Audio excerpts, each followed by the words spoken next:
ఇవి తెల్లవాలు. ఆవాలు నల్లగా ఉంటాయి, ఇది తెల్లవాలు.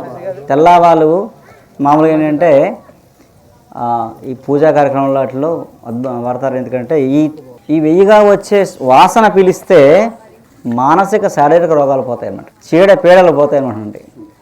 శత్రువులు ఉండరు ఏంటి, నెగిటివ్ ఎనర్జీ ఉండదు.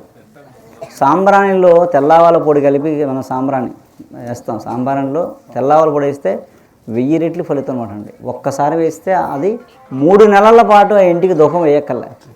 తెల్లవాళ్ళతో వేసే ధూపం 3 నెలల దాకా వేసిపోయినా ఏం కాదనమాట, అంత ఎనర్జీ అనమాట అండి. అయితే తెల్లవాలు పాలలో నానబెడితే పేస్ట్ అయిపోతాయి. కానీ నానబెట్టిన 1 గంటలోపు మనం పేస్ట్ చేసి శనగపిండి 100 గ్రాములు అండి, తెల్లవాలు 10 గ్రాములు, పాలు అవి కలిసేంత. ముందు తెల్లవాళ్ళని పాలలో నానబెట్టేస్తాం, మెత్తగా నూరేస్తాం, శనగపిండి కలిపేస్తాం, కొంచెం నీళ్ళు వేస్తాం, ఒళ్ళంతా రాసుకొని స్నానం చేసామనుకోండి ఇంకా మచ్చలు ఉండవు, మచ్చలన్నీ పోతాయి. ఇందులో సల్ఫర్ ఉంటుంది అన్నమాట. తెల్లవాళ్ళలో సల్ఫర్ గంధకం ఉంటుంది అన్నమాట, న్యాచురల్ గంధకం. అది ఈ మచ్చలన్నింటినీ తీసేస్తాను మేడం. ఏ ఫేషియల్స్ ఎక్కడ ఏ స్కిన్ డాక్టర్ చేయలేని పని ఈ తెల్లవాళ్ళు చేస్తారు.